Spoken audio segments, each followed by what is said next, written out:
ça donne aussi la possibilité d'apporter un autre enseignement extraordinaire sur un texte du Talmud qui dit la chose suivante, que le Mashiach viendra lorsque la génération sera ou entièrement méritante, ou entièrement non méritante. O kula zakai, o kula hayav.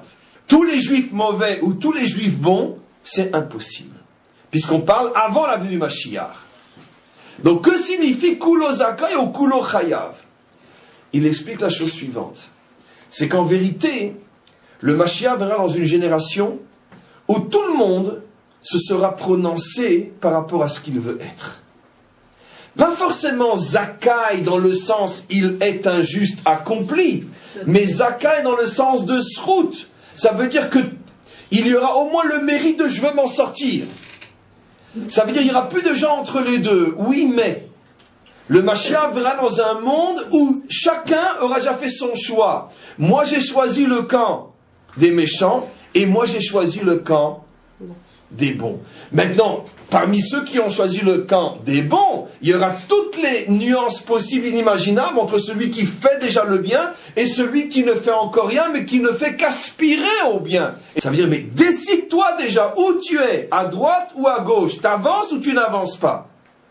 On pourrait presque dire que ceux qui décident de ne pas avancer, finalement, seront récupérés eux aussi. Vous savez pourquoi? Parce que par le fait qu'ils ont choisi, ils ont permis. D'où je le sais ça? C'est dans les mots même du texte. Il n'est pas dit Rechaïm, que les Rechaïm sont détruits. Il est dit Rechaïm Nidunin. Les Rechaïm sont jugés. Mais juger, c'est positif. Indigne, c'est positif. C'est pour remettre la justice en place. Ce qui veut dire que d'une certaine manière, écoutez-moi bien, celui qui dit, bon écoute, allez, moi j'ai décidé je suis mauvais, d'une certaine manière, il est encore mieux que celui qui refuse de se décider où il est. Vous savez pourquoi? D'abord, c'est prouvable dans la réalité de tous les jours. Parce qu'au moins, il a fait un choix. Et en faisant le choix, il permet à l'histoire d'avancer. Parce que quand tout le monde a fait son choix, ou le bien ou le mal, au moins, on sait où tout le monde est, ça s'arrête. Bon, ceux qui ont fait le mauvais choix ne sont pas détruits, ils sont simplement jugés, mais un jugement est réparateur et constructif. Et donc finalement, ils finissent eux aussi par être récupérés. Ceux qui sont dangereux, c'est ceux qui restent entre les deux.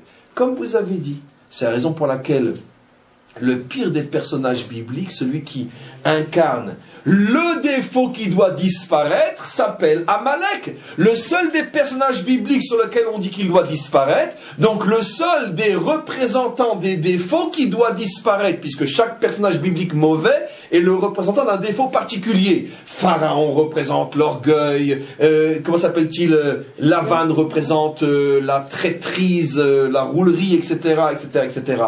Amalek représente quoi, disent nos maîtres? Le doute. Il y a une seule chose que nos maîtres disent, Timahé, il n'y a pas de place, c'est le doute. Mieux vaut choisir le mal que de ne rien choisir du tout. Vous savez pourquoi? On le voit dans la vie de tous les jours. Vous avez déjà vu un juif qui était parvenu, ni vraiment, ni pas du tout, faire teshuva? C'est très rare. Par contre, ceux qui sont complètement tombés, ceux-là, ils font teshuva. Bien sûr. Parce que quand tu as vu le mal en face, quand tu reviens, tu reviens. Mais quand tu... Bon, j'allume les bougies de Shabbat, mais après on prend la voiture pour aller, etc. Je mange kasher, mais chez moi à la maison. Mais quand je suis invité, vous comprenez, ces juifs-là, c'est pratiquement impossible de leur faire teshuva. Pourquoi? Parce que comme ils s'accrochent à quelque chose qui n'est ni oui ni non, finalement, ils sentent pas vraiment qu'ils sont dans l'erreur. Et ils s'accommodent de cette vie qui n'est ni oui ni non. Et c'est les gens qui sont les plus difficiles à bouger.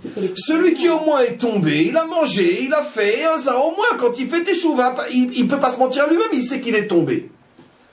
Donc on voit encore une fois que le doute est extrêmement dangereux, l'incapacité de se situer où j'en suis, et c'est la chose qui nous empêche d'avancer. On continue un petit peu.